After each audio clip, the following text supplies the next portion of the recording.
test mode earlier before the show, but I guess the technical issues continue. So now we should actually be live. You folks should be able to see us. Hello, everybody out there. Welcome to today's episode of H1Z1 Dead Feature Rant, where the grid is down and struggling to come back up. Dygz internet's been kind of struggling a little bit here, and Kremchek's power is just straight up out, and that happened at 2 p.m., so didn't really have time to get someone else in here, unfortunately. But Cereals. yeah, hey Cereals, how's it going, buddy? So some awesome stuff here. We got the two different dev spotlight blog things going on this week. One of them, of course, being Tim Lochner, which was the more recent one. And unfortunately, we weren't able to cover the one for Greg Spence last week because I was at GDC Next and I wasn't able to do the show.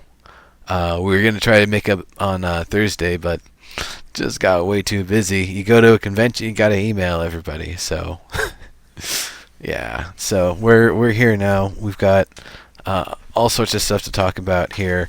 Welcome everybody in chat. Cereals, Hurricane, Cycles McHurts, of course. It's good seeing you. I'm glad to see you come in here. He was hanging out a little bit earlier for one of the other shows too. So yes, we do have Dygz here. Dygz, why don't you kind of introduce yourself and let everyone know what's going on there? I'm spending most of my time lately in the landmark forums. I used to work for Activision. I've worked with Dave on a couple of Activision games many years ago.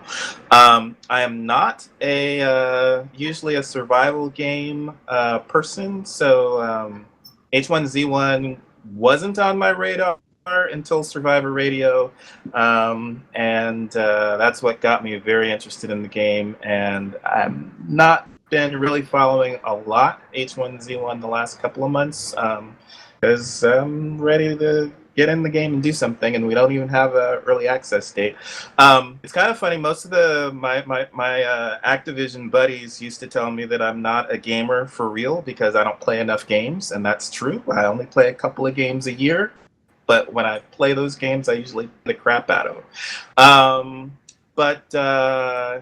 Yeah, waiting for EA. I had some interesting tweets come up and replies today. I sent a tweet out to Brass and Medley, I think, and Jimmy Wiz, and I asked them if for Christmas we could please get either an EA date or another Survivor Radio, and Smed said sure. So hopefully we get one of the others on that for Christmas, an EA date or a new Survivor Radio. Yeah, I think the new Survivor Radio stuff I think was already being talked about as something that we don't know when it's going to be coming along, but it's something that's already been discussed as being in the works. So definitely really excited about that.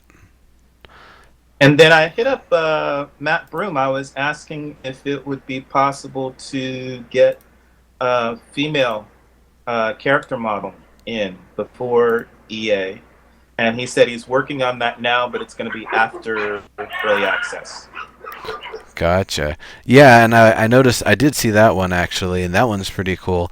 I still figured it was just going to be the current character we have right now, just going into it, because if they're still working on more animations and more stuff like that, no sense having to do it for a second skeleton or redoing little fine things here and there because of the differences of the body and making sure the weight of things looks correct and such. So it makes perfect sense to me to still just stick with the male model for now, but once we know a lot more of what the what's actually going to go into it, what the actual animations and equipment and other considerations, then potentially we'll start seeing more of the other characters come out when it's kind of finalized. And yeah, there might be 2 or 3 more things they add, but it'd probably be a little bit easier to add 1 or 2 things with the 100 stuff already in place and kind of used as the template across character creation rather than only 20 of those animations and interactions, and you have to kind of manually add the other 80 as you go along. So, it's definitely, I would say, the best way to go with it is still just stick with the one. We know a year, 2 years, 5 years from now, we're going to have all sorts of interesting, diverse-looking characters, and it'll be awesome. It'll be a really neat-looking thing to see. But for right now, we've just got the white dude, and that's good enough to go out and get killed by zombies and bears. Well, it's I don't know. I mean, it's an interesting kind of balancing act to mix. So I think it's fair to just use the one model, just a male model to start early access off, because it's early access. So it's not like it's beta. So I think that's fair, and it's good to know that they're working on it now. But there is, that balance that we're finding with Landmark, and the reason that I think that early access was pushed back for H1Z1 is that there has to be enough in to keep people in playing, and some of us people are going to be upset if we can't be females, but it doesn't have to be right at the beginning of early access. It can be after that starts. I think that's fair.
I lose my audio. Oh no. Did my mic? I guess my mic somehow got muted there for a moment. Yeah. Anyway, the statement, you can't just put animation from one gender onto another gender, so it's more than just the models. That makes sense. I mean, I wasn't sure how tight and close the skeletons are from the male to the female, proportions and otherwise. I would imagine there's probably stuff, if the skeletons and all the anchor points and everything are the exact same, it might be still a matter of just like the scaling and the angling of things, and definitely like you can't, the clothing and stuff is probably going to have some differences, and especially padded jackets and thicker clothing that isn't just form fitting. Yeah. Yeah. All right. When did my mic cut out, by the way? I don't know. It was. But yeah, that could lead us into one of those topics from the devs. Yeah. So Animations on models. yeah, animations on my. Well, there was the stuff from Greg about that, and actually, I'm going to. You've been seeing me kind of play with it here. I'm going to actually bring up his video so we can kind of watch each question and talk about it. It feels weird just kind of paraphrasing the question and the answer, and they're really short videos. So honestly, there's no reason not to just give everybody a chance to see it here. And I don't think the music is going to be playing, so it's not going to flag it like the other video. Which was funny because that's how I found out what the actual music for these H1Z1 videos was. Getting to get flagged on YouTube for it. All right, so we got our first question here. Well, first the actual introduction. Hi, my name is Greg Spence. I'm a technical architect on H1Z1, and lately I've been working on melee and grappling systems, as well as the audio system. So just right there, that's a lot of stuff that he's working on. The melee and grappling, and the audio. Those are almost, I'm going to say, two completely different systems to be working on. One of them is almost, the interactions and even the physics and dynamics of things moving around in the world, while the other one is more the player, the model, and its interaction with other interactable characters and creatures. So, I could find probably two things that are more separated on the project, but it would probably be like some amount of paperwork or something. Yeah. This is a great question, by the way. Yeah. Or a great answer. Great answer. So yeah, we've got our first one here. Will loud noises such as rain block the noises of footsteps or gunshots? Loud noises won't necessarily block other noises, but they will mask them. So it is possible if the rain is loud enough, you may not hear those footsteps behind you. So that one is a great question. You're absolutely right. And I'm glad that it isn't a full-on like silencing of sound. It's just that there's layers and layers and layers and layers and layers of sound building on top of each other. So yeah, there's a chance that you won't hear that engine revving in the distance, but that doesn't mean the sound isn't there. It's just coming through over the rain, over the torch in your hand, taking steps in the mud, you and your buddies nearby. It's going to be really hard to hear that engine in the distance. Though, I think there's going to be some things that are going to have nice bassy thuds that you're going to be able to almost... it was described to me in... as a jazz musician, he always had his instrument tuned in such a way that you feel it more than you hear it with his bass. I think it was like an upright player or something even. But that's kind of what I feel like with it is... When a tree gets felled, even if there's a lot of sound going around, that's a huge thud. That's a very, very percussive sound, so it's going to spread pretty far.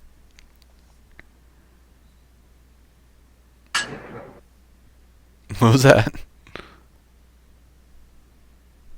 Did you say something? Nope. Okay. I'm just agreeing. I'm agreeing. I heard some sound on here, and I was like, did he just have some sound effect fail? Yeah. Alright, so this question's almost obvious. Will zombies bite us if we grapple with them? Yes, definitely. I mean, the purpose of grappling, at least to start, is for zombies to be able to grab you and bite and do damage, so you'll want to get them off pretty quickly. Yeah. Now, that's kind of an interesting thing, because the idea of grappling a zombie from behind, you should at least be able to do that for a few seconds. It won't be able to really reach at you and won't really be able to bite you the same way. So it'd be something where you hold it and then your buddy just has a clean, chop to the head. Maybe if a zombie's grappled from behind, your buddies get a bonus to doing damage to them or something. It actually... It reminds me of a story from Bruce Lee, that when he was training with, I think it was Larry Hartzell, and he got him all pretzeled up in some sort of a real nasty hold, and he said, in a real situation, if someone did that to you, what would you have done? And Bruce Lee's response, I would have bit you. So, yeah, when grappling is involved, biting gets involved. It's just going to happen. That's what I did when I was a kid. Plus, you had that weird girlfriend that kept biting you too. I remember. Yeah, just for attention. Mm-hmm. But I just ignored that. That was the best way to do it. Don't give her what she's asking for. Or you just rub a little habanero on the area she usually goes for. Ow. Crazy. All right. Next question. No watching Firefly for you. Will the audio system let players distinguish the direction and distance of a sound? The audio API we're using is called WISE, and it's very advanced. It handles all the 3D spatialization on its own. So yeah, you'll be able to determine which direction objects are coming from and their distance based on the volume level of those sounds. And I think it also has Doppler built in. So that's what it sounded like, yeah. That's really nice. I mean, that I would imagine a system that advanced would have Doppler built in. It seems like it's something that's been around for long enough in games, like maybe the 70s or the 80s when racing games started to emerge. Um, so I could imagine, it'd have that sort of advanced effect. And you could hear from that there are a lot of layers going on and a lot of stuff going in. Doppler's in, not all configured. That makes sense. I mean, it's an effect, but it's not like they're real world objects moving in a real world environment. So everything is with all game engines, everything is just a really really good simulation as best as you get, or relative to it. But things have to be configured. There's no amount of ones and zeros that says this is the density of steel. You have to configure the material properties. Anyway. Technical nerd talk. I will stop and move on to the next question. Ugh. Dygz, no, your video cut out. Fortunately, you're still here on TeamSpeak. Okay. All right. I can hear you. Cool. Is Skype still up for you? Skype's still up. I don't have video, but I still have audio from you, it looks like. Anyway. So, will there be a way a player can easily assist another player who's being grappled? Yeah, if a buddy of yours is being grappled, you can definitely still run up and hit the zombie that's grappling them, and it'll knock them out of the grapple. So that's definitely a really good tactic.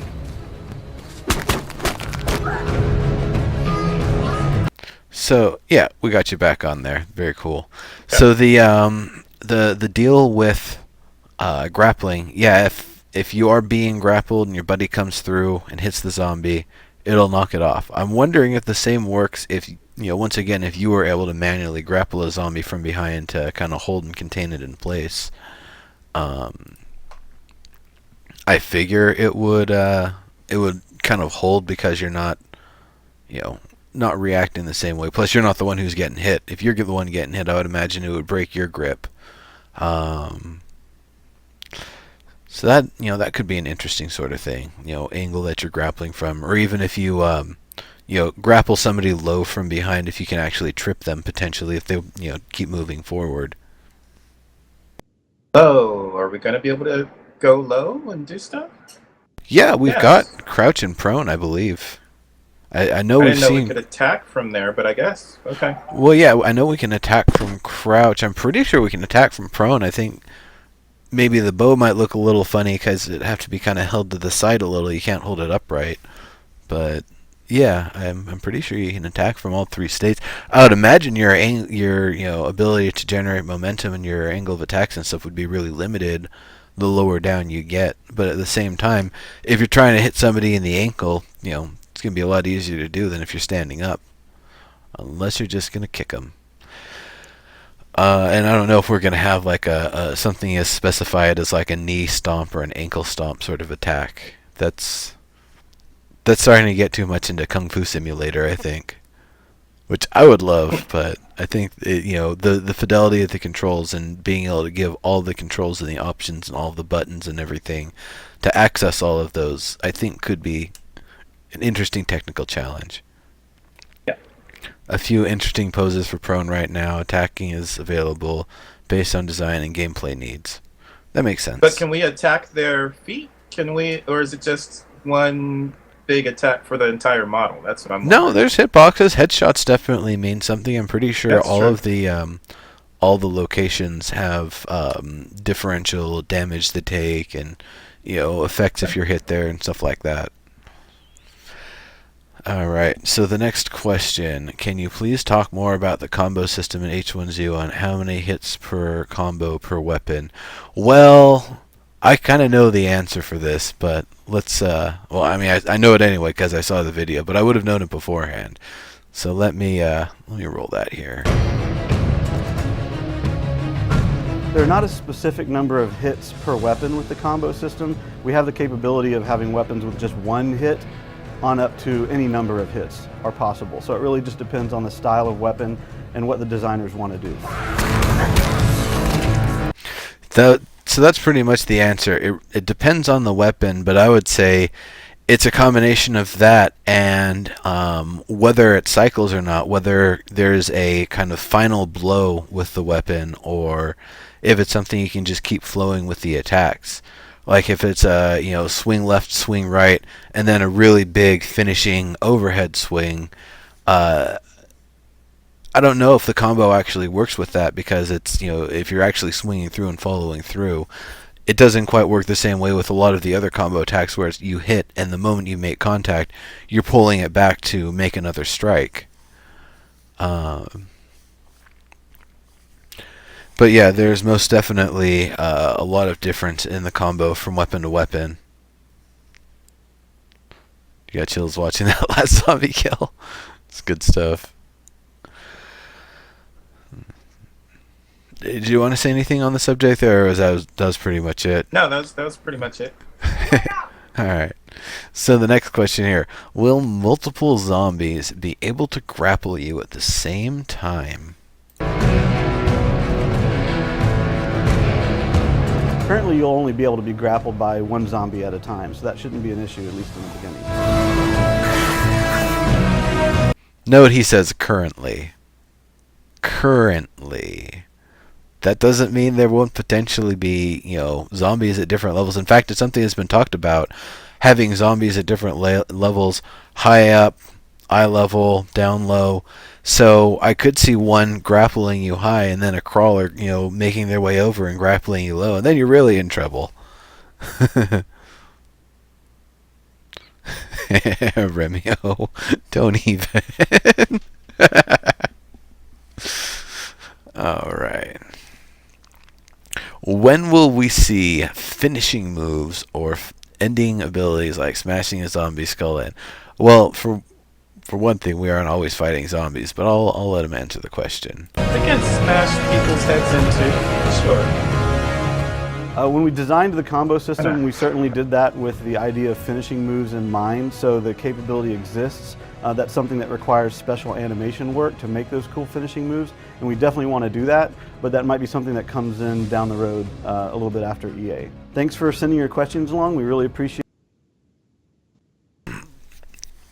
There he's kind of talking about, and this is what I was kind of alluding to a little bit earlier, the weapons having the finishing attacks on the combos. So I don't know that that all of them will have that, and B, if that's like a left click right click sort of variation. When I think of Eskrima, for example, you've got the two sticks in each hand, or one stick in each hand. You've got two sticks, and you're basically flowing with a 6-hit combo. It never ends. You just keep on chaining. And if you're really, really, really, really good with it, and you're really, really coordinated, every single one of those is a hit, and each one of those hits is significant.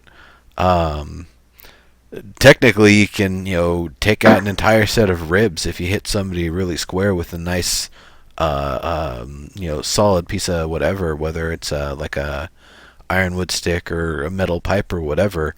And just be able to keep on going with the blows like that.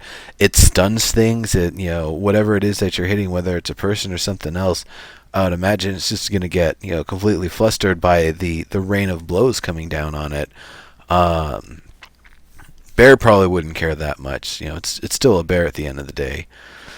Don't know how much it would affect a wolf, because you're not quite going to have the best angle, trying to hit him in the head or whatever. But then again, you can always modify. There's always different ways to flow with the combos to hit things at different levels. But there's potentially, if you need to, you can throw in just a real heavy strike. You're comboing, then they take a little step closer, and you just, send one real heavy one out there. It doesn't flow like the rest of the attacks, but it's definitely going to, change up the rhythm of things, and, you might just take them right out there. I can see them being effective on birds, maybe, on wolves, maybe. I don't know about the boar. Boars, it was funny watching Sony Shock playing Cabela, Big Game Hunter, and he was just kind of screwing around, and all of a sudden he gets charged by a boar, and that's the end of that run. It was pretty funny, actually. Don't underestimate a boar. The boar animation that we saw for Halloween looked pretty nasty. Yeah, they're looking pretty good.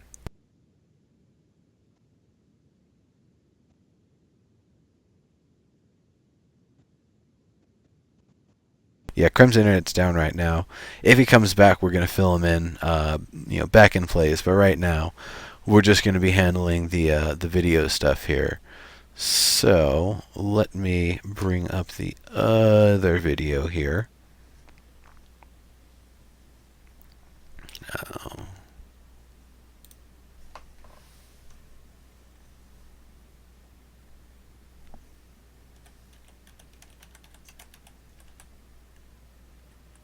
There we go.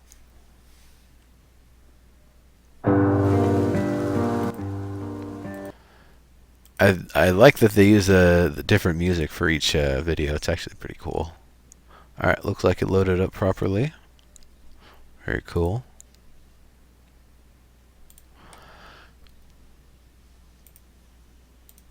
Alright, let's get going here. I'm Tim Lochner. I'm a tools programmer here at SOE, and I've been here for about 3 years. So he's been there for 3. I can't remember if Greg Spence said how long he's been there. I think he's been there for quite a while, if I'm not mistaken. But Tim Lochner being here for 3 years, I mean that's. No, shoot. Cycles McHurts, you would know. What was the project that he was on before? Was he on PlanetSide 2 before? I feel like I remember. I think he mentioned Planet. Okay. Let's see. So the first question here: can we expect players and or zombies and or players to climb through windows if not barricaded? Right now, if a window is big enough and not barricaded, a player can jump through it. Although it would be really cool to have something like a vaulting ability or something like that. It's not currently in there yet, but sky's the limit for what we want to do. Yeah, sky is the limit for what we want to do. I mean, that's really the key thing for it, is the idea that this isn't just windows, sure, little barricades, sure, climbing ladders, climbing telephone poles, climbing trees, that sort of stuff. Having being able to stack up boxes in such a way that you specifically kind of require people to climb their way into your base, in and out of your base. I can see all sorts of potential coming from that sort of stuff. Ropes, climbing from ropes, grabbing and swinging from ropes, chains.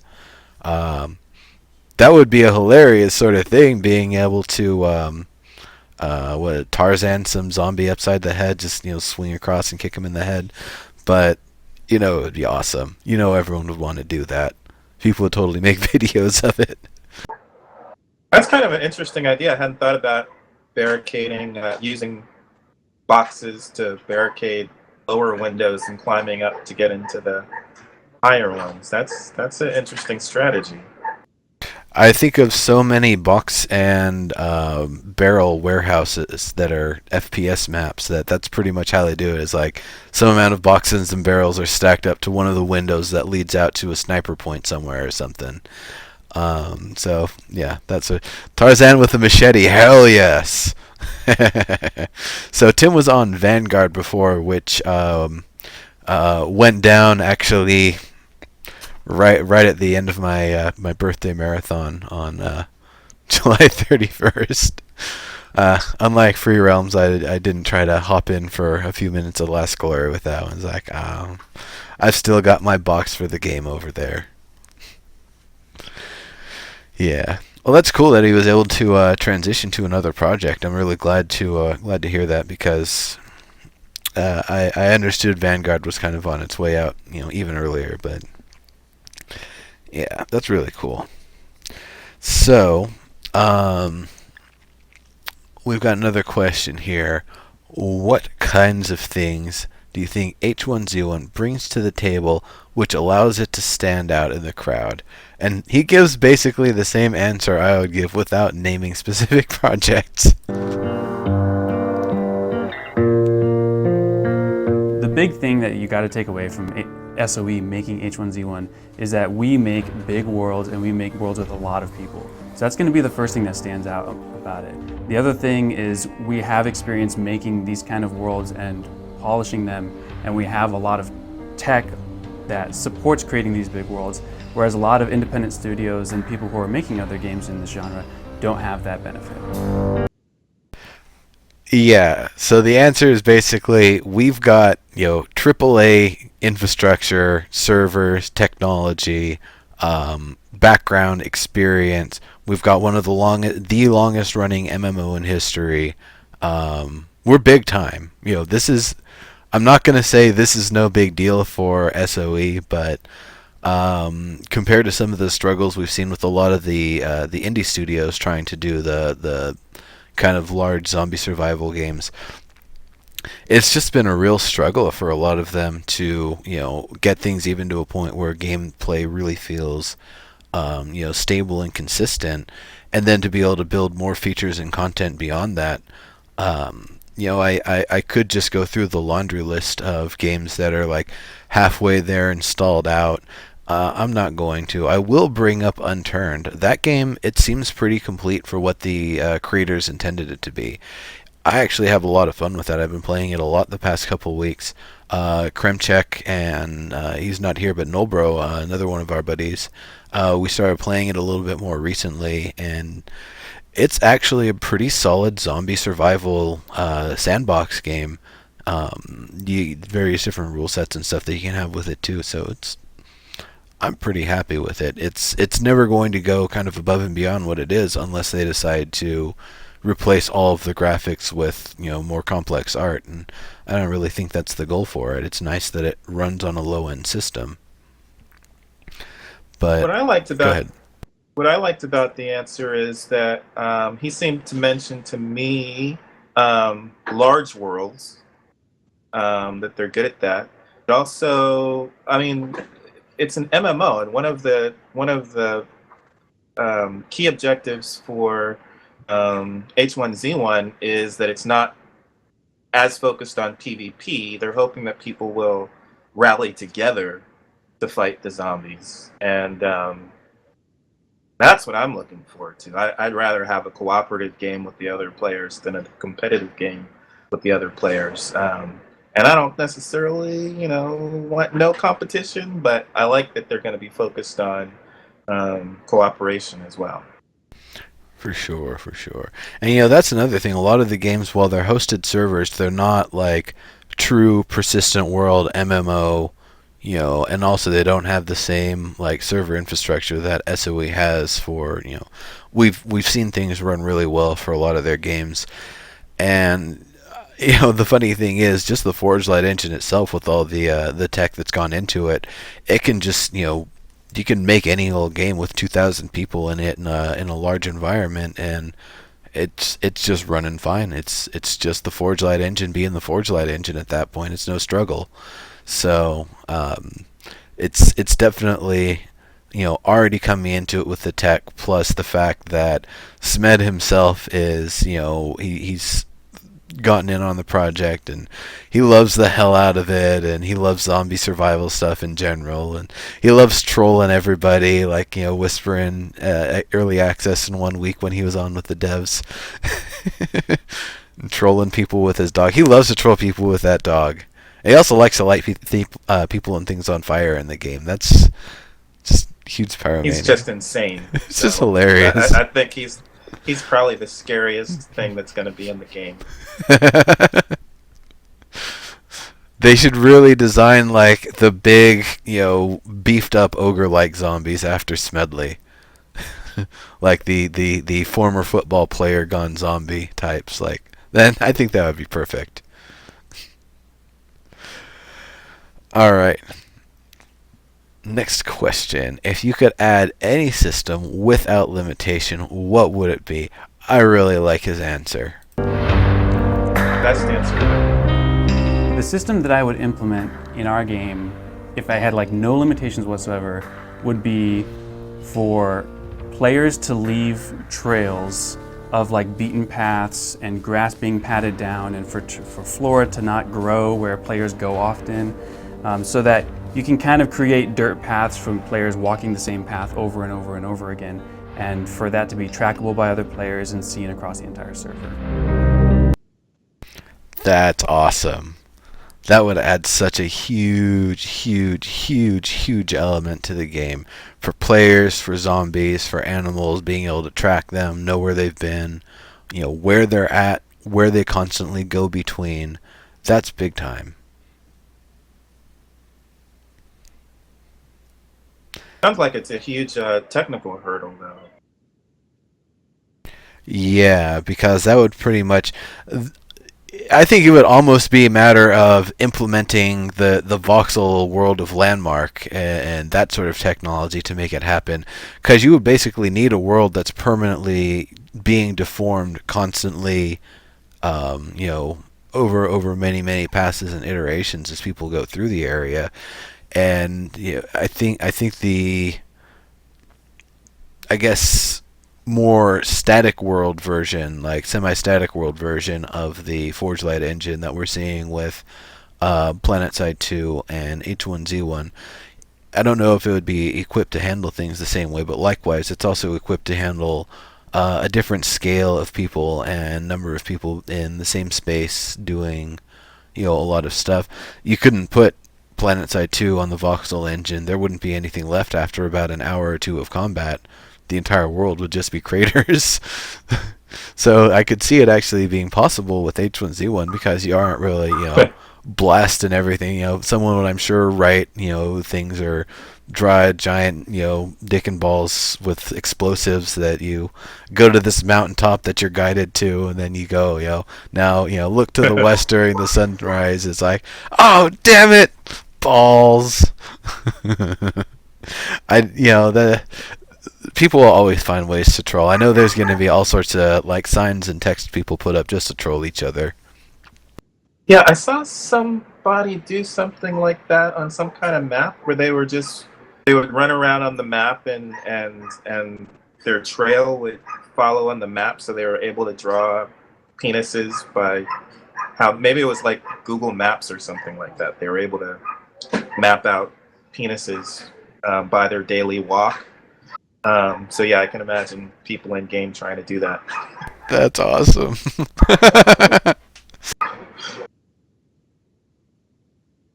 Yeah, there's other things that I could reference, but let's move on to the to the next question here. Excited about the new world/city building tool.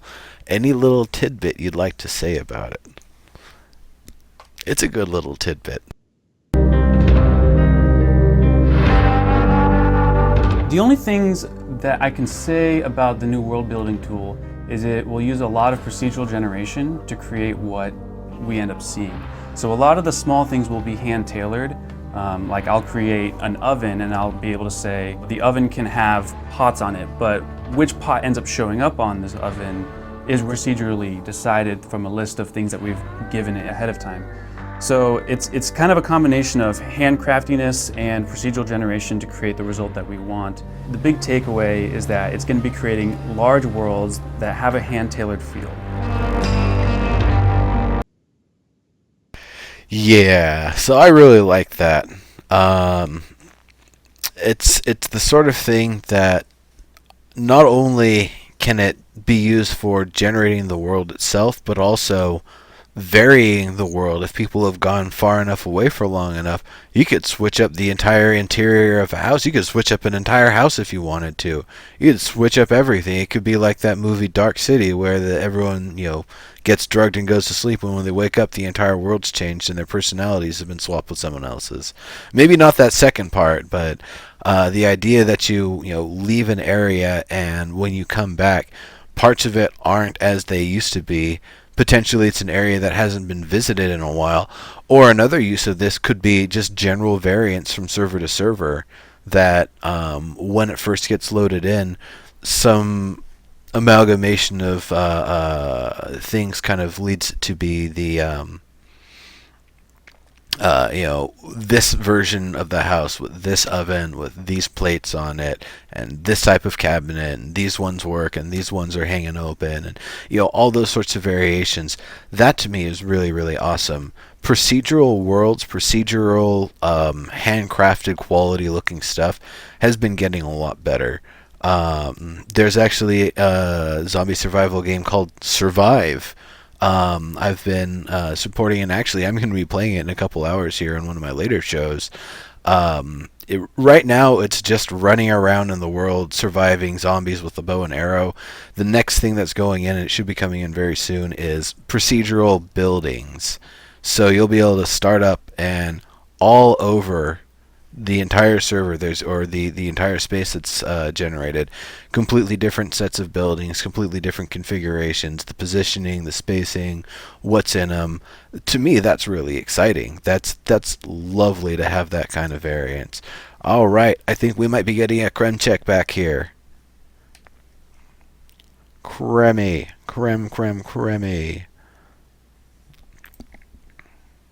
I'm just gonna do add people this call. Creme.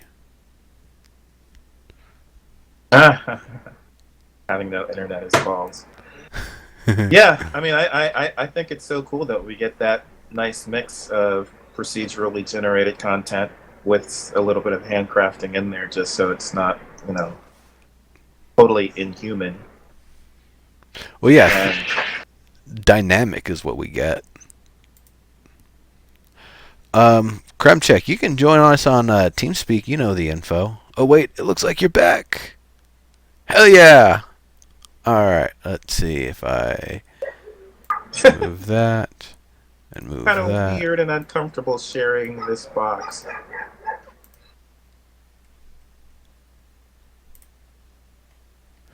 Alright, camera 2.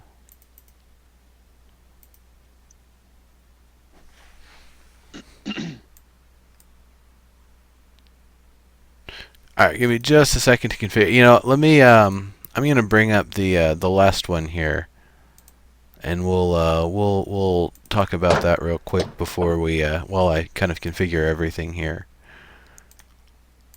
Alright. Nice. A lot of our anti-hack software is made in-house, and we've tried it and tested it on PlanetSide 2 over and over and over again, and it has had amazing results in PlanetSide 2. Obviously, we can't talk about it. It kind of defeats the purpose of having anti-hack software. But rest assured, I don't think that's going to be a problem we face very often. So thanks for watching this video. I hope you guys enjoyed all. Yeah, so I looked into it, and it turns out apparently some notorious hacker sites that were trying to have PlanetSide 2 as one of their places where they make and sell cheats. They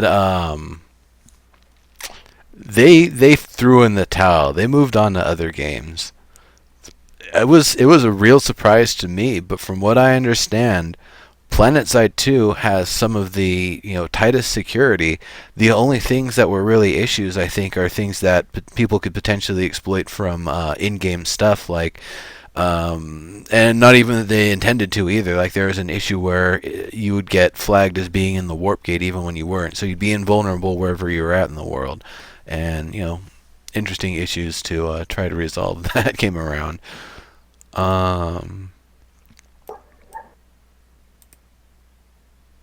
Alright, so we've got Kremcheck over there. Krem, we haven't been able to hear you. Right. Can you hear me? Yeah, now we can hear you. Yep. Okay, goody. Awesome. So I'm got just some- kind of waiting until I was up on screen. Gotcha, Yeah. gotcha. Okie dokie. I had to put all my swag on, even though I wanted to wear my beanie. Like, I had to rock the hat too. Gotcha. Well, I'm glad you're back. Your internet's finally, your power's finally back here. Yeah, it was crazy. Everywhere had power except for us. Ugh. It's a conspiracy. Conspiracy. Yeah. I know, right? Someone knew that they weren't going to win the game that I was giving away, and that's what happened. That's got to be it. It's got to be. All right. So we're almost back configured how we need to be here. But I guess any other comments on the security stuff or anything else in particular, or anything from either of the videos, Krem, because you were just kind of on the sidelines there for a moment? Anything you want to pipe in with? So what have we talked about so far? We talked about we covered both of the videos, the dev spotlights. So we just wrapped up. Tim, we had the one for Greg earlier. So anything? I'm good. All right. What were your favorite parts of the videos, Crimcheck? Exactly, Renell. Krem. Thank you, Sleepy. Okay, I see what the problem What's is. So, Krem, you need to join the TeamSpeak channel and then mute your Skype microphone, because That's where we are. yeah, sorry, yeah, we had to do Right. that because internet's been spotty for Dygz here a little bit. Sorry, folks, it's a little mid-show tech shuffle here. Okay, so we're in a different TeamSpeak than I am used to. Yeah, here it's all. I'll get you the link for it real fast. There we go. And there's no password on that one. Just jump on in. All right.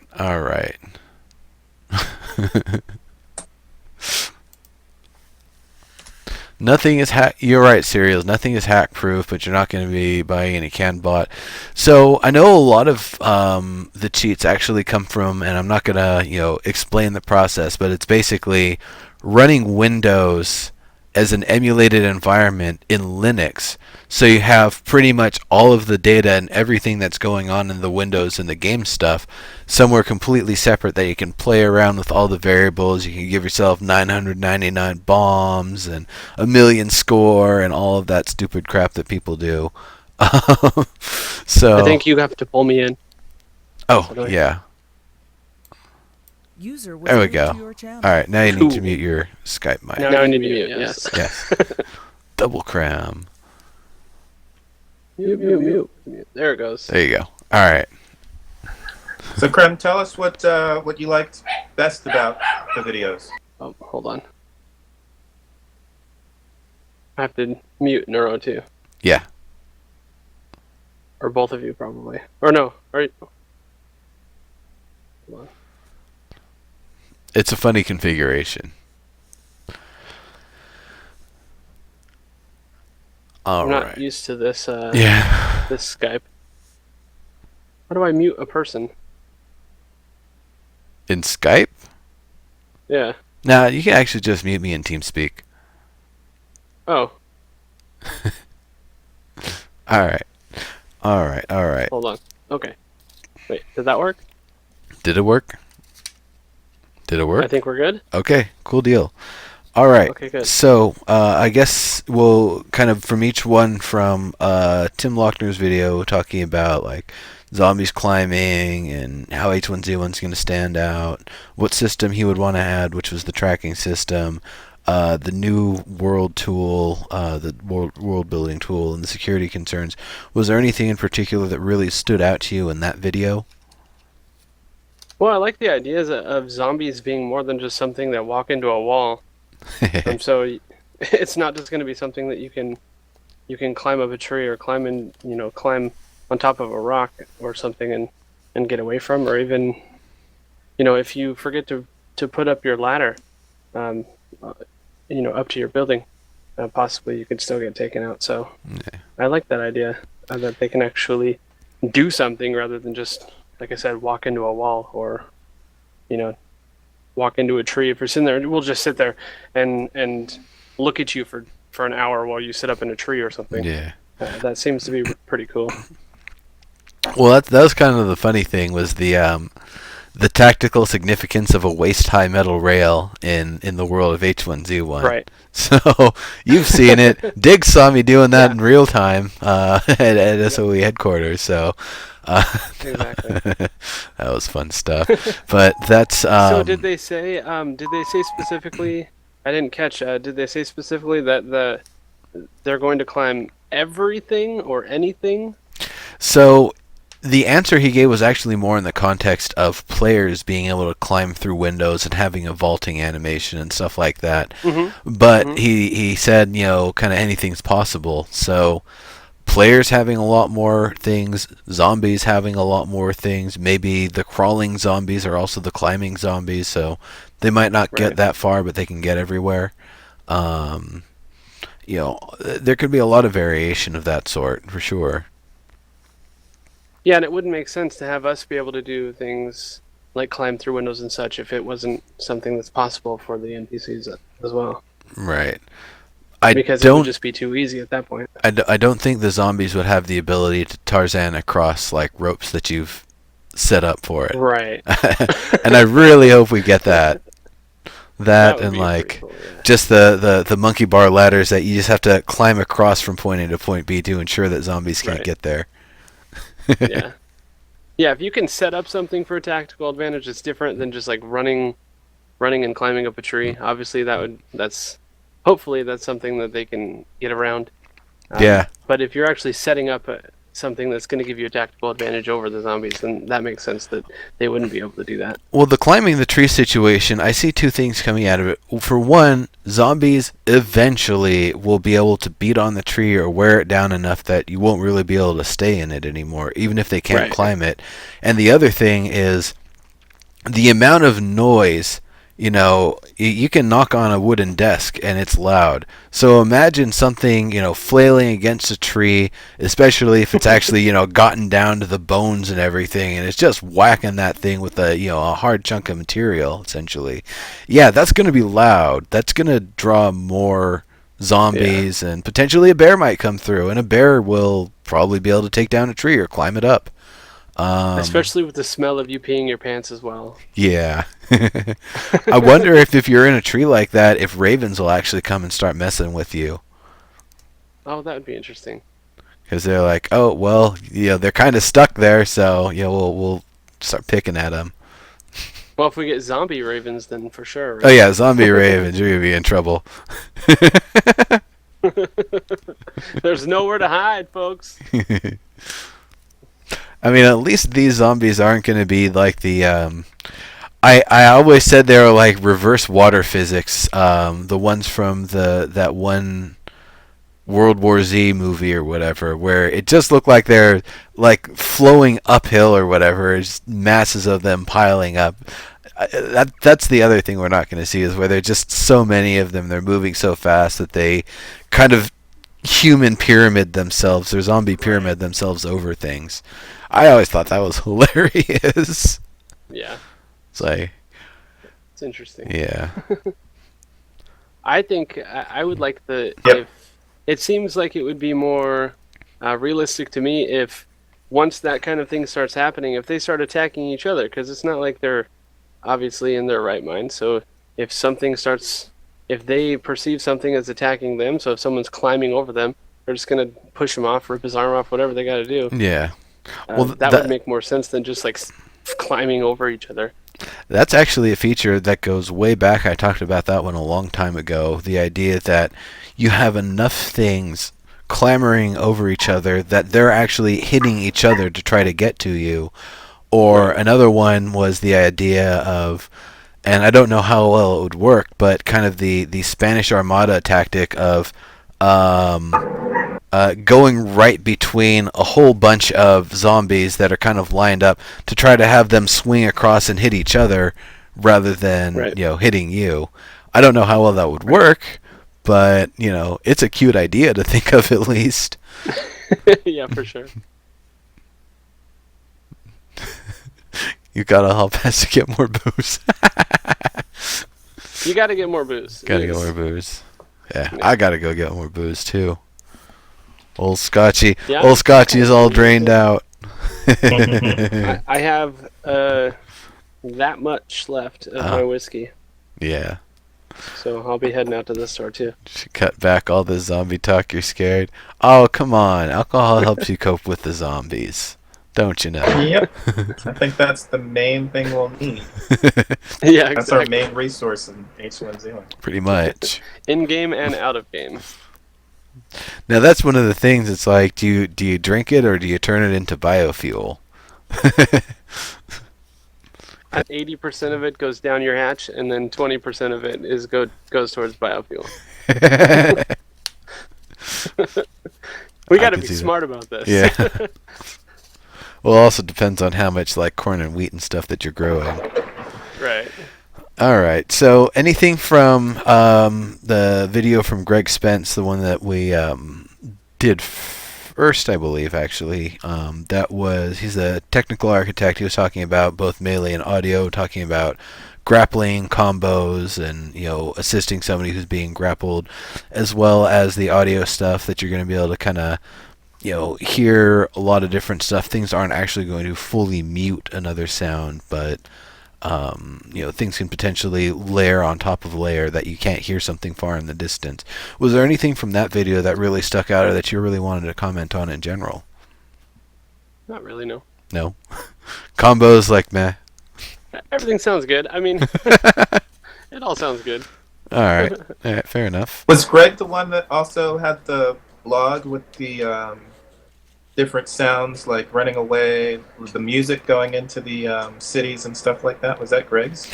Yeah, I believe so. The actual the text of the blog itself. We haven't gone into that one yet. No, we haven't actually. So we probably should do that. So on my end, I'm going to pull it up so that I can just kind of go along and use it as reference here as we talk. There was one other thing that I was going to bring up about. Was it something about combats? Some old feature. Oh well, I'm sure I'll remember it at some point. Alright.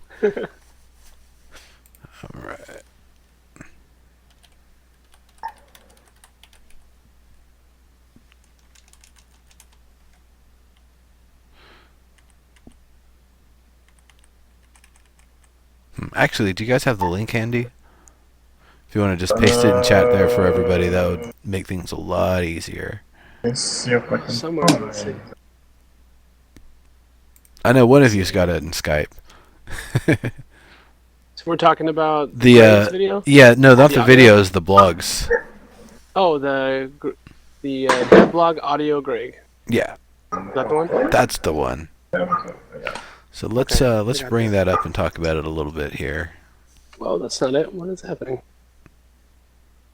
Let's What is not do the copy. Okay, it's not wanting to copy paste it. Hold on. Oh no. Copy paste, I say. What happened? Yeah. There we are. All right. That'll do. Drop it That'll in chat. There we go. Thanks, guys. I got it first. All right. So he kind of talks about some of the stuff here. And one of the comments that he says in one of the opening paragraphs is actually a really important thing. Game audio is one of those jobs where if you do it correctly, it's really noticed. If it's one of the things that's missing or done poorly, a game can really lack immersion. Now, that's not just true of video games. That's true of music and really of animations. In fact, when I was studying animation, one of the things that one of the professors would always say is that 70% of animation, in cartoons rather, is the sound, it's the music, it's the stuff that's driving it along. You can have the funny situations and everything, but a lot of what's kind of leading you into the situation or giving it a context, or it's the music and stuff. You've got and we see that in all sorts of other things, like whenever you're watching horror or drama or whatever, there's the scary music that's foreshadowing that something's about to happen, or Right. building up the drama even though nothing's actually going to happen, just to try to build tension for the viewers. And that's the one I hate the most, is when they build up the music and it's just an event that actually has really no circumstances. It's not anything that dramatic. It's like talking about a coffee or something. I love That happened in the pilot for Gotham. There was a scene with Jim Gordon running through this alleyway, and the music was like really intense drama, and I was like, he's just running. There's like nobody really chasing him. There's nothing about to jump out at him. He's just running down an alleyway. But he's got to save that teddy bear. Yeah. Okay. So yeah, that can be interesting, how the music can drive you to feel stuff one way or the other. Yeah, I mean, honestly, the same animation being done with different sound effects can actually be communicated completely different ways. It's something that, in the process of doing animation studies, you kind of experiment with. It's like, well, what's going to be the best way? Do I want to make this a funny scene? Do I want to make this a tragic scene? If you the same thing can be horrific and tragic, like someone getting hit by something and getting knocked down, or it could be hilarious. You just put funny lighthearted music and sound effects. It's like, oh, that guy got hit in the head with a ball. So Definitely. yeah, so of course that means we're going to be getting sound effects and stuff that are becoming of a zombie survival game and not a comedic flash game of some sort. Although it's interesting, actually, it's kind of music that I don't like, I think, because it's a little bit too country. But it's still evocative of the visuals that we're seeing of the countryside.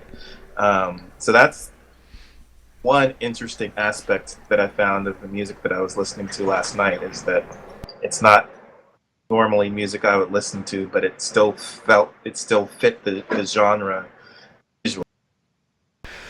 It just makes me think of dirty, grimy, broke down infrastructure. Like, someone living in some real part of some real, bad part of some bad neighborhood, and it's like, yep, this is pretty much every day for me. It sucks, and it's just getting worse. That's kind of at least that one tune they use. What's up? What I wonder about the audio in this music, this is kind of getting off topic a tad, but I wonder about the audio in this game, because we're going to be using the in-game voice. Hopefully everyone will be using that, of course. And because how loud we are, or I don't know if it's how loud we are or just that we're talking, can affect the outside gameplay. If people are actually if it's how loud we are, like if our voice level is going to affect if we're able to be heard by the zombies or other players or whatever, will people even have the audio on? It's something that's been talked about a lot, and it's something that it could potentially be a server rule set thing. It could potentially be something that they just make a decision one way or another. I really like the idea of in-game audio being used and being able to have in-game effect. Now, whether or not people are just using it as like, getting on top of a fence and then yelling, "Hey, hey, hey!" try to get all of the hey, hey, hey, to get all the zombies to come over, and then you just mow them down because you've got a trap set there. That's one thing, and I really hope we'll be able to do that and actually use us as a player and kind of as an extra way to interact with things, or even something. And this would actually be a really, really like above and beyond sort of thing. If we could actually make a bird call, like a very simple bird call sound, and actually have that get picked up, and have ravens maybe be affected by it one way or another. The audio went totally out for me. Oh no! Can you hear me now? Speaking of audio. Yeah. Just let me know when it comes back. Well, you're not gonna be able to hear me. Tell you when to let me know when it comes back. Oh no! Did my internet die? Can you folks hear me on the other end? User in your channel timed out. Yeah, I don't know what just happened there. Like I said, folks, the grid's been struggling today. Skype died. Okay. I'm just gonna recall you guys.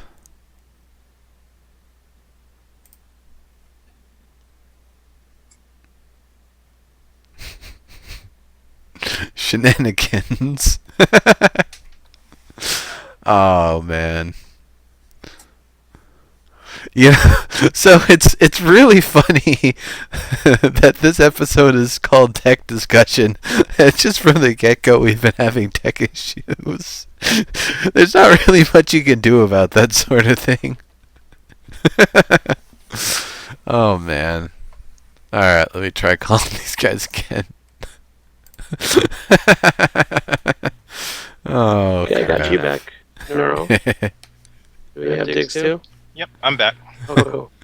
I'm hearing you 2 times here now, Krem, so you're Sorry, gonna have to... guys. Oh, I gotta mute myself on Skype again. Yeah. There you go. What I call shenanigans all willy-nilly is up to me, Remio. Oh, I like that picture of me that you have there. Yeah, that's just where your Skype image kind of gets cropped off. Reset your camera one time. Krem? For me? Oh, Yeah. I have my camera turned off. Look at that. You goofball. There you are. There you are. Alright, you answered, should but you put didn't the, answer with video. I should put the picture of me last night. From up the on Skype. donation. Yeah, I gotta see Yeah. that at some point. Alright, so do you remember exactly what you were talking about before we were so rudely interrupted by technological differences? Were we still asking or talking about the in-game voice? Yes, we were talking about in-game voice. So what I'm asking, I think that you may have been going in a slightly different direction with it. But I was asking specifically, what they're saying about the audio is all well and good if people listen to it. If people don't turn it off completely because they're using the in-game voice. And the reason why they would do that is if the level of our voice made a difference, or is it just that we're talking? And that's something that's been talked about. We're not really sure how that's going to work because it would suck if you're trying to be really quiet and your mic picks up like some loud clicks or pops or beard interference or something goes on, and then all of a sudden you were trying to whisper to your buddies and you've just sent out the signal to all the zombies. Hey, we're all over here. Beard, beard, beard. So if we're thinking that it's going to be the level of your voice, or That's the thing. or are I you saying don't. it's I don't not know gonna if it's going to be. I'm almost hoping that it's actually not going to be, and that maybe we'll have 2 or 3 button presses that have different volume levels, like a yell, a talk, and a whisper. Yes, cereals, you caught it. And that way, being able to have the variable. It would basically, you would transmit the volume at the same level, but the radius that it's being output and how loud it's coming through Gotcha. would potentially makes be muted or amplified. Yeah, and I think that's really the only way they can do it, because if the level of the voice that we speak in matters, then everyone's going to turn the audio off. Period. Because we don't want to have to hear people over the audio. That's a challenge though, because if you can't hear the audio, you can't hear zombies sneaking up on you. You can't That's hear true. wolves, and you can't hear wind blowing. We're going to turn music off. I don't think there's So- going to be an in-game music. Well, that's what they're sitting here talking about. Oh, maybe. I guess, yeah, there is. You're right. Excuse me. There's going to be the in-game music, probably... Let me take that back. There is going to be in-game music, but it's probably going to be more the when you're not in danger sorts of things. Like you're just traveling around, or you're just, approaching a city from a long way away. If no, like, loud noises or elements that would kind of affect heat in the area occur, there's no reason to mute the noise, because... It's or the music rather, because it's ho-hum whatever stuff. But if it's a player crawling around in the bushes nearby, you should definitely have the music cut out almost immediately, or even change to something else for a moment to let you know that there's something you should be aware of, or maybe not. I mean, that's another reason why I could see the music potentially being left on for people, so that way they can get audio cues that the state of things around them has potentially changed. That'll be a hard thing to balance if it's the level of our voice that matters. So it almost seems like they have to make it just come out at the same level, no matter how loud we're talking. Especially because you get that one troll that's just yelling everything. No, they're not yelling. They're just playing music. That's that the too, PlanetSide 2 troll. They're just in the sanctuary or wherever in the battle, just blasting just the worst stuff. It's not even good music. It's bad music. It sounds bad. The fidelity of it's bad. And they're just doing it. And then they complain to you and try to file reports against you when you team kill them multiple times to get their audio out of the way.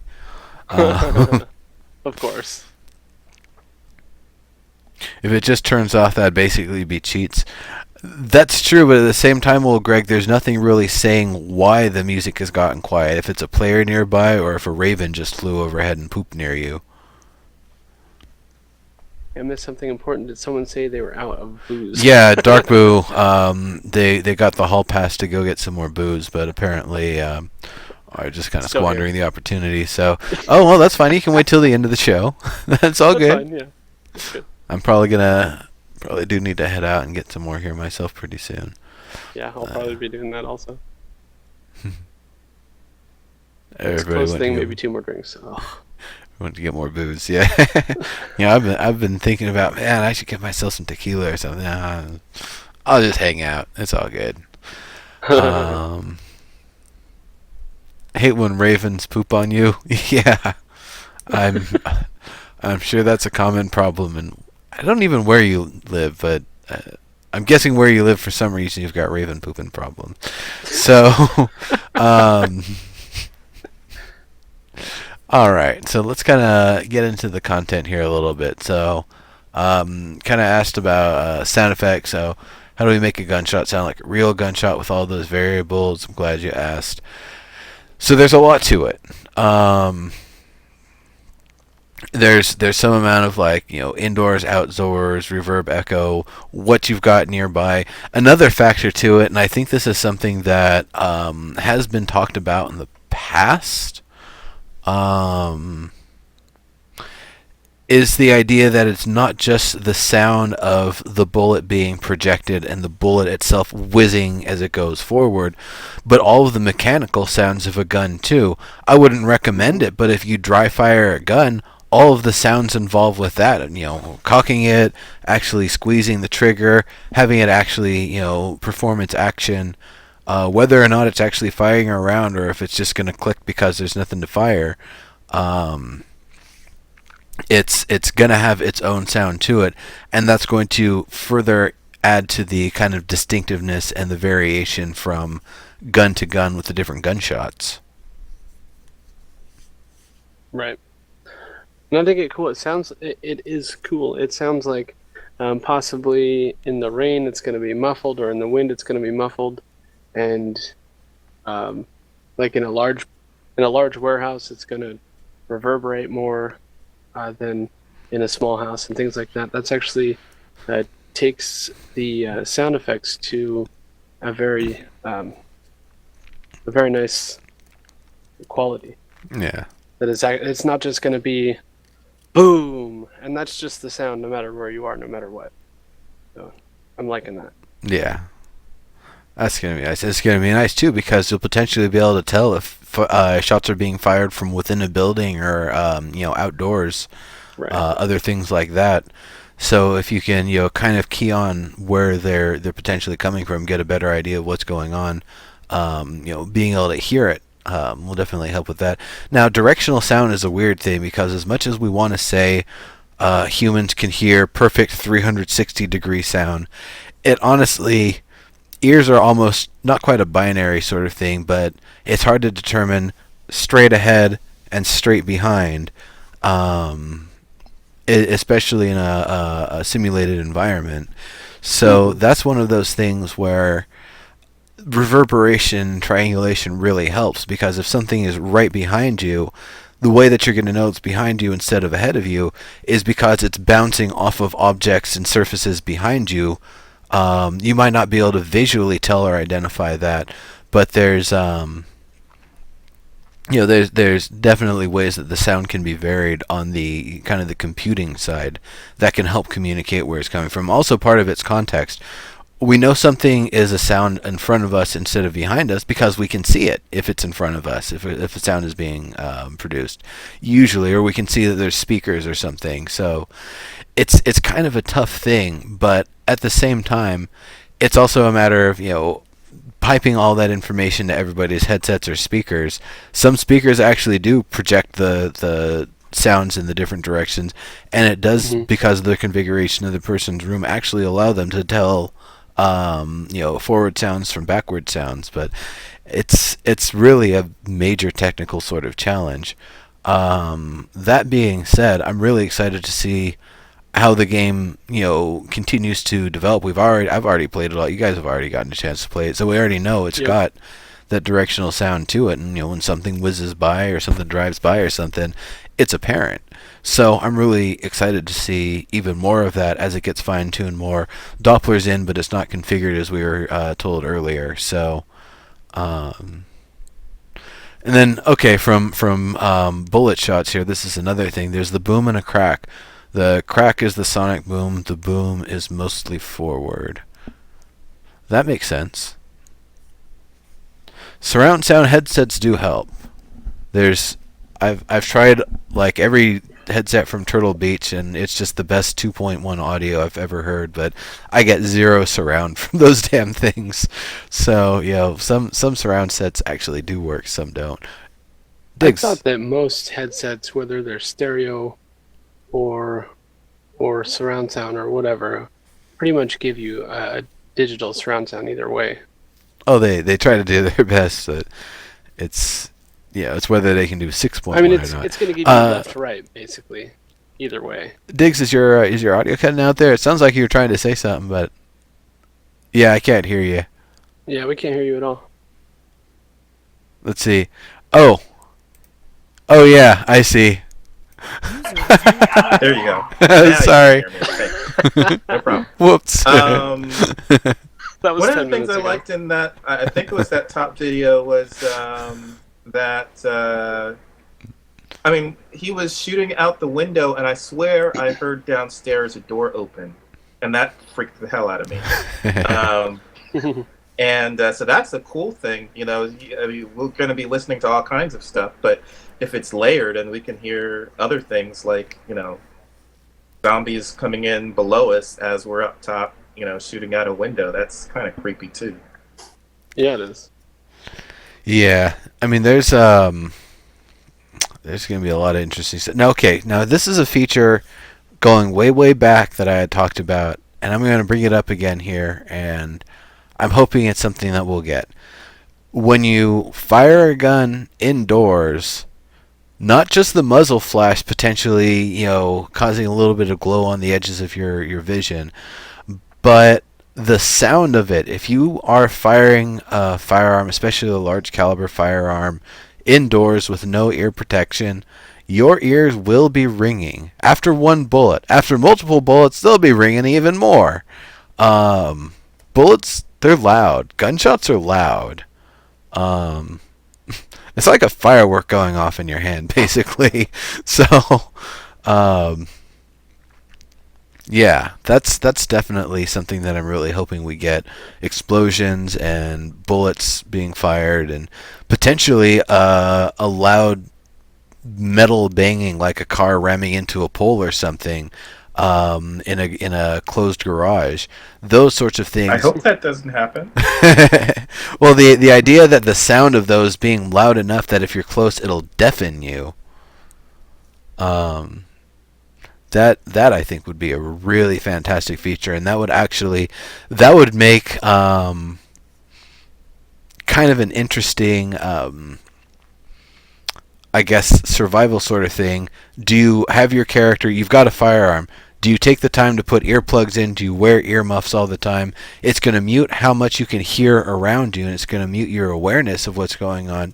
But at the same time, if you're firing a firearm in open or closed quarters, you're going to want some ear protection, especially if you're firing a lot of rounds or it's a really, really high caliber weapon. Mm-hmm. So I could see even as much as just wadding up some tissue paper and put it in your ears, that's going to be at least enough to take the edge off. But it's not going to be the same as having like military quality, headset, noise cancellation, whatever. I guess noise cancellation really wouldn't make sense, but it's more if you're in a helicopter or something. But yeah, that's something I think would be really great. Mm-hmm.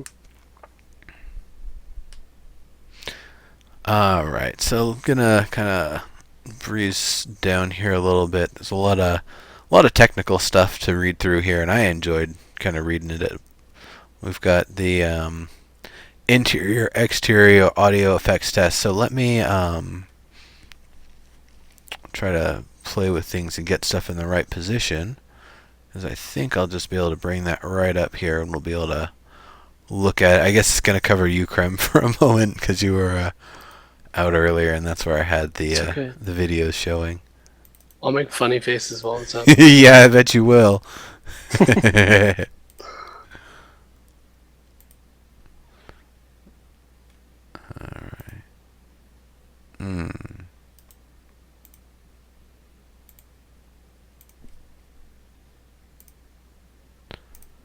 Alright, is it up yet? No, it's not even up yet. You're just making funny faces for no good reason. I'm just doing it for fun now. Yeah, I'm bored. Alright. Alright, you.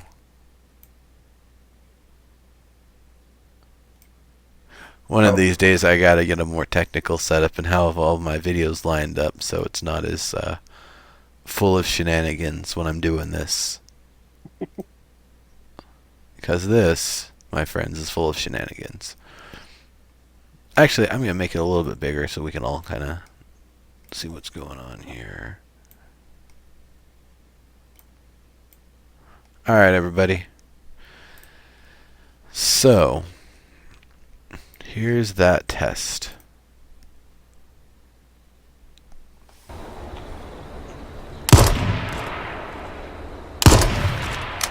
It's all of our faces.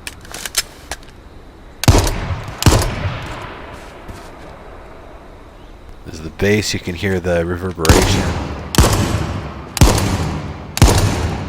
Indoors, the reverberation is a lot sharper and I feel like a lot quicker too.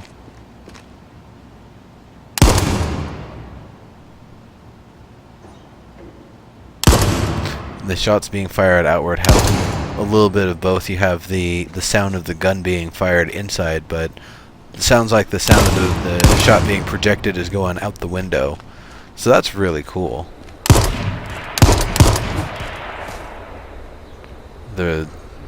Just the sound of it reverberating there is just so awesome. So do we have a sound of the bullet hitting whatever it's hitting as well? Yeah, and I'm not sure if that's based on the round or it's based on the thing that's being hit or if it's a combination of the two. If Mr. Cycles McHurts can confirm that for us. Not enough crack, he said knowingly. Well, I mean, I can just straight up moon you guys. I mean, if you need enough crack, I can just give you the... And oh, wait, yeah, anyway. Yes, no, that was a joke.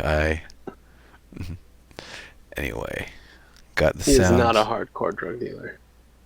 Have they got sounds from all? I don't know what you mean, sounds from all. It's gonna have ricochet. I don't know if the bullets are actually gonna have ricochet. That would be an amazing thing to have, and yeah, it would.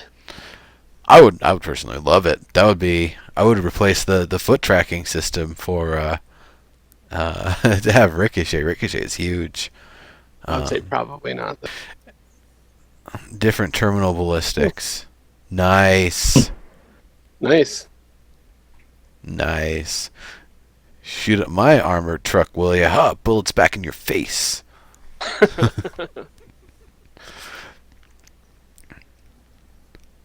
Need your swizzle fix. Don't we all? I'm pretty sure Steve George is the one who.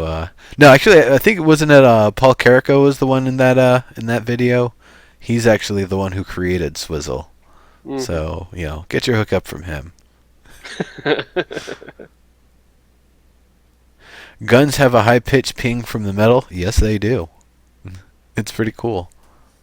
Guns, the sound of guns being fired and being operated is actually, it's a really awesome set of technical and mechanical things going on at one time. I really, it's pretty neat. It's pretty awesome. It's a really awesome type of machine, to be perfectly honest. All the mechanisms and stuff. If you don't know how a gun works, I definitely recommend look it up, understand it. It's worth knowing. It's worth kind of getting to be able to respect how the technology has evolved. I would say the same thing about cars. Know how cars work. It's kind of cool. Just gain knowledge. Whatever. Yeah, Remio, that's correct. I believe the bullet drop is how things are tuned. Of course, the way the scope is angled versus where the barrel's at. You know, you're trying to zero things and have it kind of parallax and hit directly on the target at the point. Yeah, sniping. That's actually I've got a book about that here, but I'm gonna forego bringing it up on the stream here. So they also talk about environmental sounds in this video, or in this blog rather, and we have a little day-night ambience test, so I'll bring that up in a moment. But first, there's kind of the talk about creating an immersive environment is what H1Z1's all about, and I agree there entirely. It's such a big deal. And don't get you started on point-blank range. Yes, point-blank range. That's where you're close enough to something where you don't have to worry about aiming, if I'm not mistaken. It's not being right up on something, but just close enough that you don't have to worry about aiming. Am I mistaken on that, or am I completely wrong, or were you talking about a different point-blank range? Sounds good to me. Yeah. So yeah, the day-night stuff is going to be a big part of it. Other things, being able to hear if there's machinery in the distance or something, rivers and streams and stuff going by, all sorts of stuff like that. And of course, things that are carrying over long distances versus sounds that are more local to where you're at. It's going to create a lot of variation and a lot of really cool stuff. If not enough powder behind the bullet. So. Yeah, day and night differences in sound is kind of fascinating to me because I normally don't think about listening for that in games.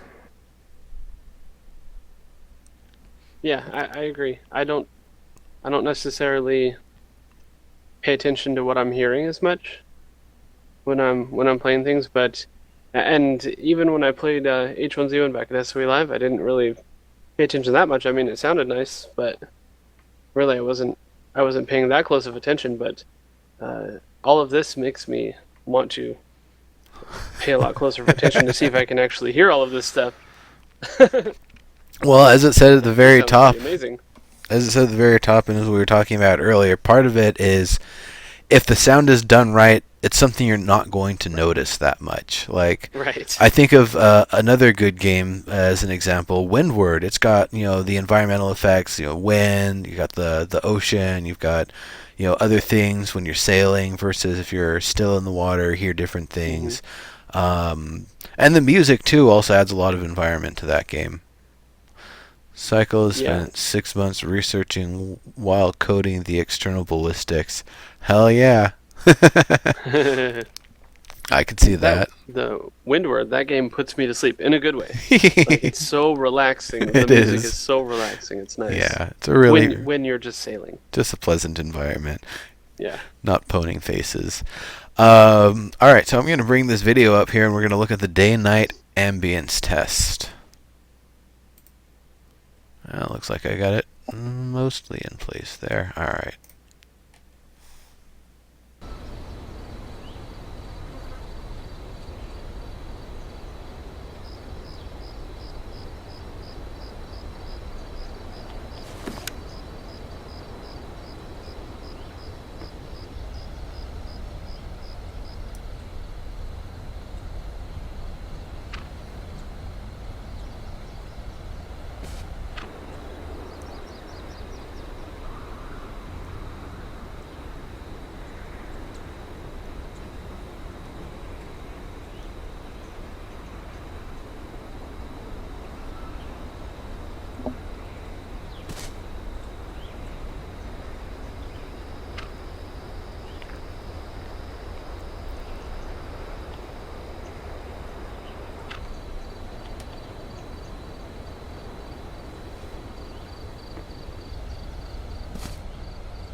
All right, so you hear a lot of variants there, a lot of birds and insects, and felt like the it sounded like the wind was maybe even changing a little bit versus daytime and nighttime.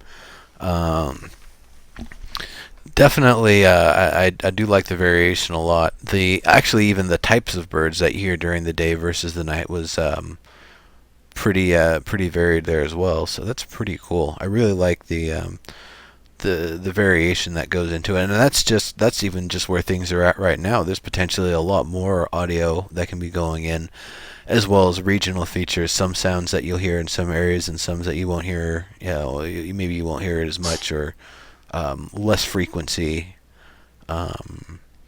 Just a really nice set of sounds there, and not even moving, just standing still. It sounds like a really rich, lush environment. When you're actually moving through the world, it's even better because you've got your footsteps and everything else with it. Dygz, any comment from you? No, I mean, like I said before, it was. I normally don't think about the difference between day and night when I'm playing a game, but it was really cool just to pay attention to the little tiny differences. What do you mean in terms of audio for day and night? Right. Mm-hmm.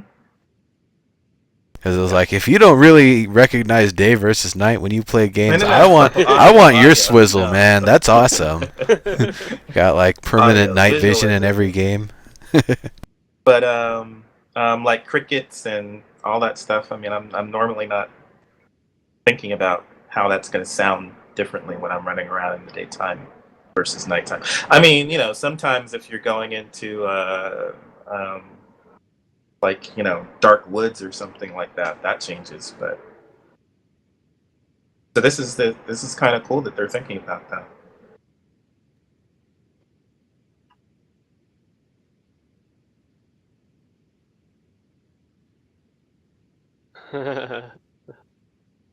Nice. Just looking at Tom's tweet there.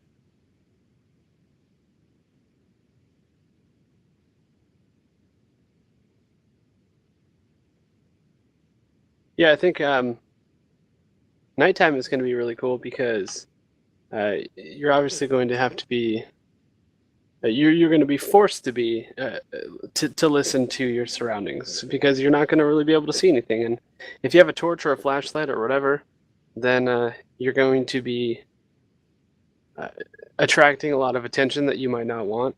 So a lot of times when I played it, I ventured off into the wilderness in complete darkness, and you just kind of use your other senses to get around, and that's pretty cool. It forces you to do that because, like Dygz said, you don't really ever notice the difference between day and night, audio-wise. But in this game, it seems like you're going to have to notice the difference, or you're going to die. Yeah.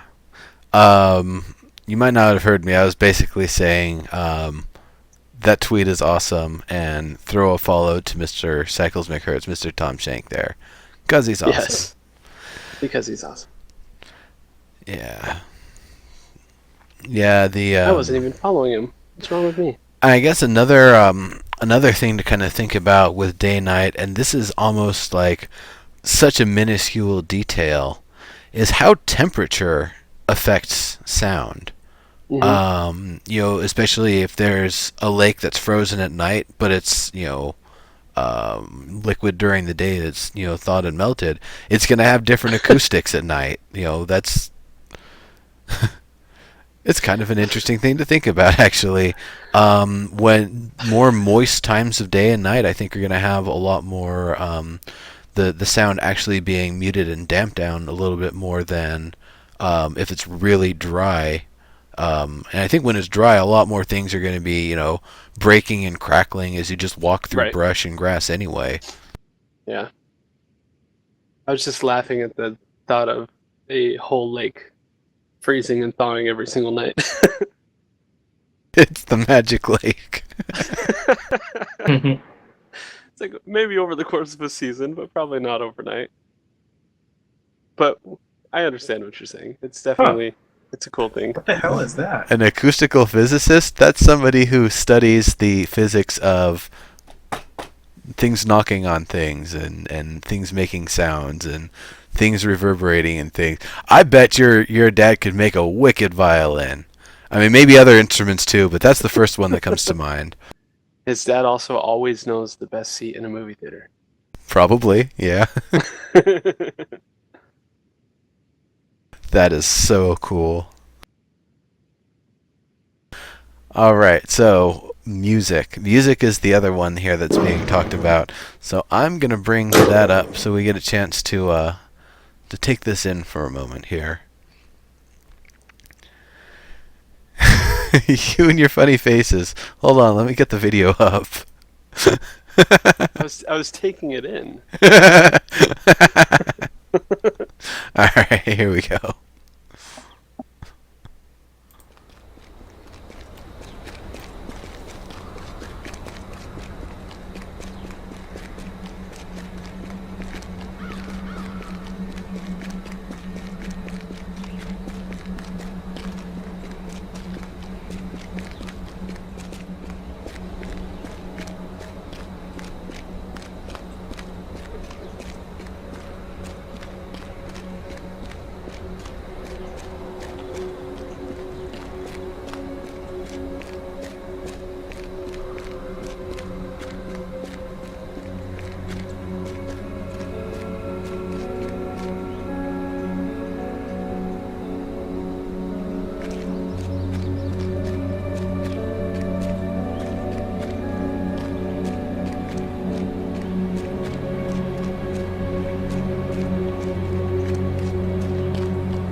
All right, so that was pretty cool. Let me bring the video back down here so we can bring our lovely faces back up. There we go. That's awesome. There's somewhere towards like 3/4 through the video there, it sounded like I heard a download complete sound. I'm not sure if that was from you two guys or if that was actually in the video. I kind of want to go back and hear if it's actually in there, because it'd be kind of hilarious. Wasn't me. I think it's actually in the video.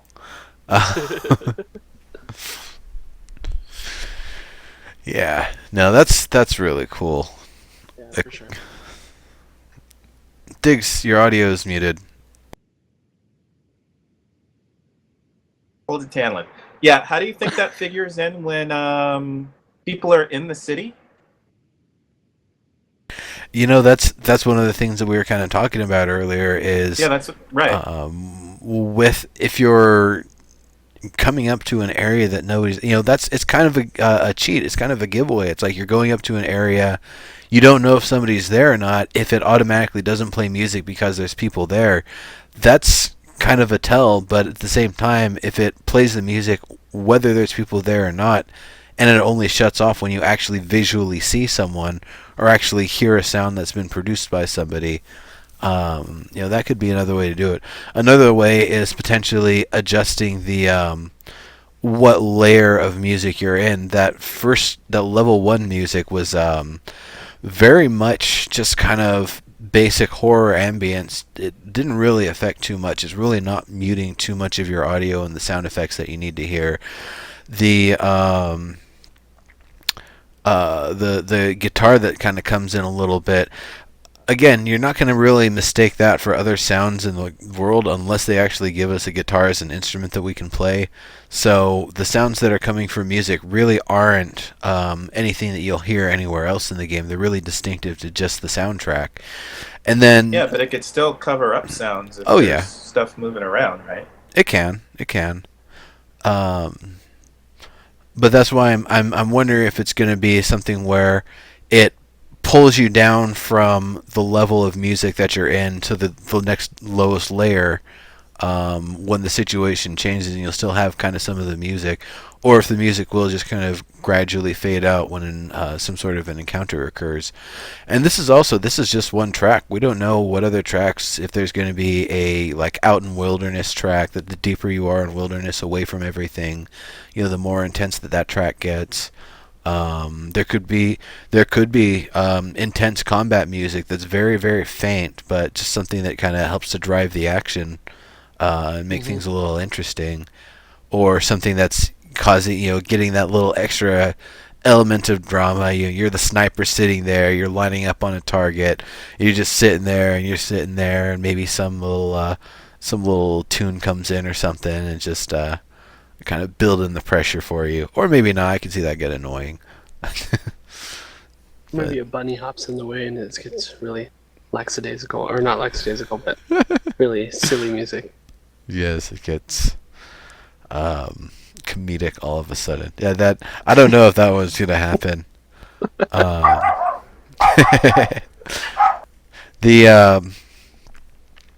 haven't thought about like chickens and how they would work in audio, because chickens just kind of sit around clucking. So I wonder if that's going to be something that they're easier to kind of use as like ravens and flying birds you'll be able to use when you get to an area that they flock away, letting you know that somebody's gone there. I would almost imagine the same thing happens if you find a bunch of chickens, that they just kind of, spread out in kind of a radius, and you'd be able to tell, from if you see a chicken here and then you see another chicken here, like 10 yards over, 5 seconds later, you can try to triangulate the chicken runs and their run speeds and figure out where the hell whatever it was just happened. Now, I know I'm just, making a completely hilarious situation here, but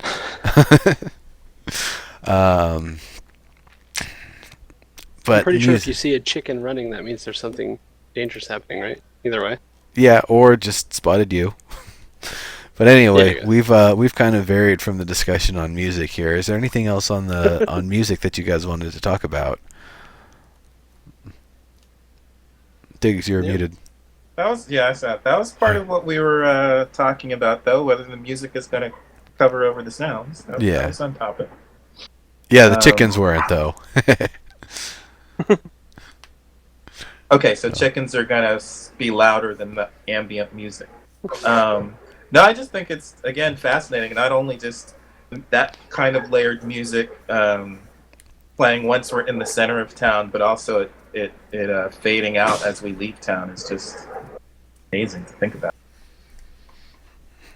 It's definitely a good way to add extra environment and ambience to things. I mean, that's ultimately the goal of it, and I think that's really the goal for the music in general, and why I think it'll probably more kind of disappear and fade out when we do get into situations, because it's really just meant to be environment, just something to cut the monotony if you're going and not seeing much for a while. But I figure if you do start getting close to things where actual encounters are going on, or somebody just sneaking behind you in a shrubbery, like old Greg was saying there. It's kind of a weird thing for the music to be a tell that something is going on, and whether it's a good gameplay element or one that they would maybe want to avoid, it's something that we'll probably be able to help them determine during the course of early access. That's one of the nice things why we've been waiting this long for early access, and it's going to be a nice vertical slice of gameplay. It's going to be a good early access, but there's also going to be a lot of things that are just up in the air that we won't know the right answer or the best practice until the collective millions of us are pounding on the servers in the game and have a better understanding of kind of why things would work better one way or another, or what things are being helpful or harmful to gameplay, and how we would want to get them changed. Yep. I got chills again thinking about that music that we just heard inside of the warehouse that is in the Mega Stream. Oh yeah. Didn't watch the Mega Stream, I don't think, but just thinking about being inside of that warehouse and listening to ambient music is scary. Yeah. Nice creepy factor, and it might have its own ambient music. Large, mostly abandoned buildings, those could definitely have their own kind of, not even necessarily its own music, but the same music, just a couple different elements and instruments being added in. Maybe some sort of a percussive instrument or something, playing something with the brushes or something, add a little kind of high-end creepiness instead of all being kind of on the low and the mids. Yeah. All right, so we got just a couple minutes left here, so I want to start wrapping us up here. Everybody in chat, thank you all for coming. Cycles McHurts, it is awesome having you here, being able to answer questions and talk about the game, and being able to give us some more exclusive details. It's just really awesome. Thank you very much. It's been a pleasure having you here.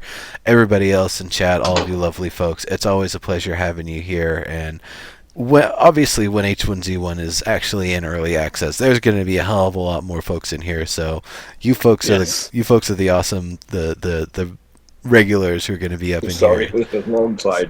See you for a while. What was that? Dygz, that was some outside audio. Whoops. Oh well. So Dygz, why don't you tell people, one more time who you are, where you're at, what you're about, what you're up to, where they can find you, all that fun stuff. Who I am, I'm just, a fan hanging out, mostly checking out Landmark. Very interested in H1Z1, especially for role-playing aspects like Survivor Radio. And you can check me out on streams.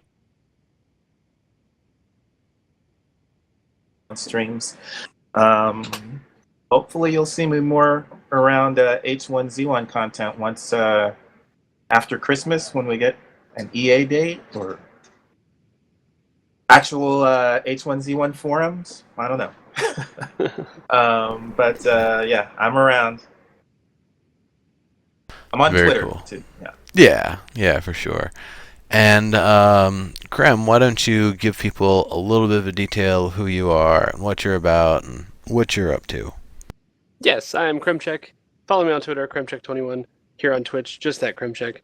I am around all the time. You'll see me streaming every day, a lot of the time, doing a lot of cool stuff. So definitely follow me, and I'll be here every week for the foreseeable future, unless my power goes out. Again. Again, yes, and you'll be seeing me for sure in H1Z1. Once we get an early access on that, I'm planning on spending a lot of freaking time in that game, streaming it, playing it, talking about it, all that good stuff. So, yeah. All right, and to keep this party train rolling, I'm going to go to the next closest thing to H1Z1. That is The Walking Dead. We've got a player here, Miss Flynn, who is actually rocking it right now. Already has 32 people in channel, so let's bring in a few more and say what's up, bring a Dead feature raid on over there. And that will wrap it up for us here. So thank you all for coming. Of course, I'm Legendary Neurotoxin. If you don't know who I am by now, tune in more. That's all I'm going to say. All right. Later, everybody. Bye.